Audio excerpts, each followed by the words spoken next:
magluluto tayo ng halaan, guys. Okay. Meron tayong kamatis, sibuyas, bawang, luya. Paglulutuin natin si Mark. Ayan, ang chef for today. Ayan. The onion. What are you guys cook today? What?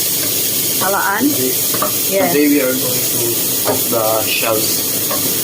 Ito yung shells, guys. Yung halaan niya. Okay, put some fruit. And put some magic syrup para mas masarap. Put now the Shells.